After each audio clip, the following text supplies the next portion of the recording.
Hi everyone, Rick Bray with Broomtile Gabosies, and in this video, we'd like to introduce you to the Epson Easy Interactive Tools that should be loaded on your Windsor issued device. Now, that icon might be kind of hard to see, so I'm going to put that icon right down there. And if you don't see that icon on your Windsor issued PC, your Dell PC, feel free to put in a ServiceNow ticket and we'll see what we can do about getting that pushed out to you. But we want to show you this kind of helps to replace that ink layer that Smart Notebook had to offer. And we recently found it has some other really cool tools that we wanted to introduce you to here. So the first thing I'm going to do, I want to launch that program, and the way that I can do it, just like on a computer with my interactive screen, I can double click on the icon. But some of our teachers have said, sometimes it's a little tricky to double click. It's not as easy. So another solution is if I click and hold on the icon, I'm going to try and have it so you can see it,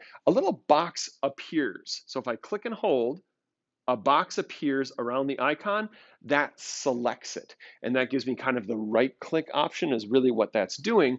And now I can select open, and it's going to open up the software. Now you see here, there is a little window that appears. I know it might be hard to see here, so I'm going to put an insert of that image down below.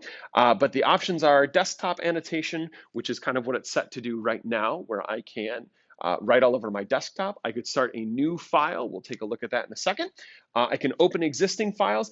I can pull up recent files. The camera option, that's really cool. If I have a document camera connected to my device, I could bring up that camera. And for example, I could show some work that I wanted to annotate on digitally. So a paper thing can now be projected up here and written on digitally and saved. But I'm going to close this out for now because maybe you don't want to go that desktop route. We'll take a look at that in just a second.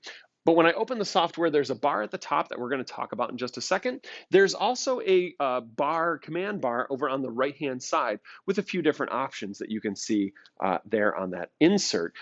Now, the first thing you'll notice is there's some different inks. There's a black ink, red ink, and a blue ink. Those are presets. Those are kind of set in there. So if I were to tap or click on the black pen and now I write, there's a black pen that's really hard to see. If I tap on the red one, there's a red one, and so on and so forth. I can, on the top icon here with the little green pen, I can control the thickness of the brush and the color of the brush. So I can make it in this case, let's go with hard to see in this angle, a thicker pink or red, excuse me.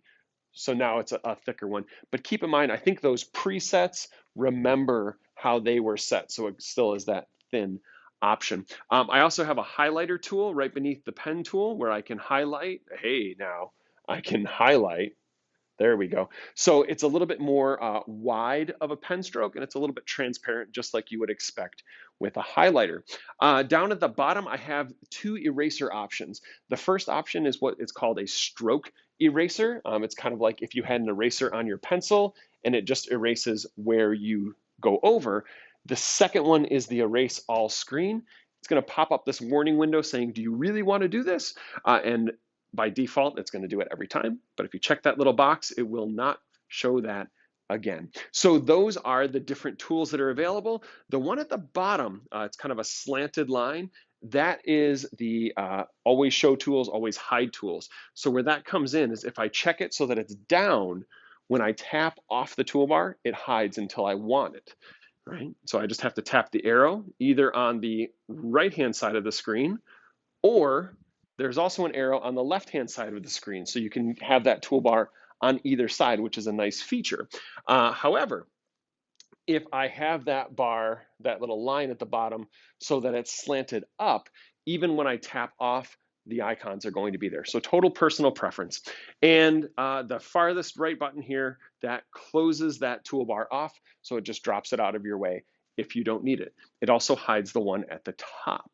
Speaking of that one at the top, let's talk about that. So there we go. I'm going to put an image in because I know with the glare it's a little bit hard to see.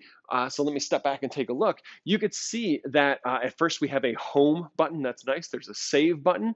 The big ones that I want to showcase, though, are on the right-hand side.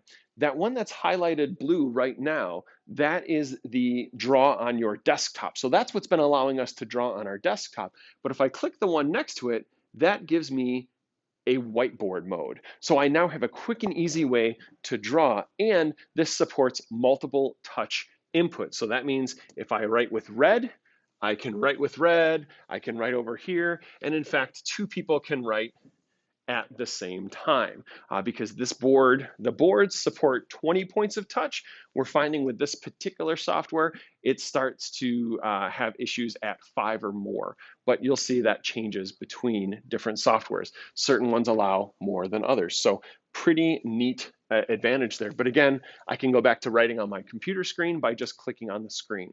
If I had a desktop camera connected, I could click on the camera icon and that would be there for me. Now, one thing that's important with these tools is as you're writing, what's tricky is, so I go to write and I get all done writing and I want to open something up.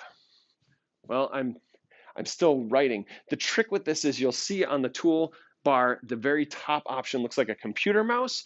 You need to click on that computer mouse, and that is the same as setting your pen down in Smart Notebook.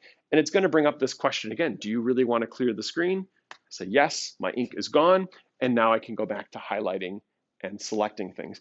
If I want to save an image, I can, let's get some writing up there. So I can write, it's great.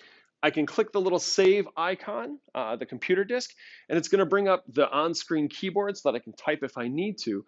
But what I really wanna showcase is that it saves it as an Easy Interactive Tool file. You may wanna change that to either a JPEG or a PNG file so that it's an image. And you may also wanna change the save destination. In Windsor, I think it's set to go inside of My Documents in a folder called Easy Interactive Tools. You could just say, save it to my desktop instead, and it'll save as an image.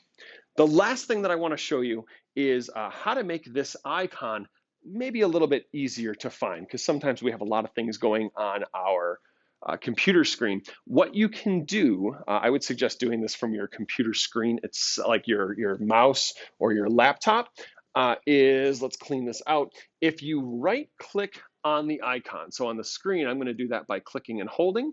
But if you right click, one of the options that you're going to see is Pin to Taskbar. That's the one you want to select. Let me bring that back up, right? Pin to Taskbar. When I do that, it's going to keep the icon down here on my Windows taskbar so I can always find it super easy. So there you go. That's a brief introduction to the Epson Easy Interactive Tool Suite. I wish it was an easier name to remember than that. But if you have any questions on this or anything else related, by all means, please feel free to email me at rbray@btboses.org. And thank you for watching.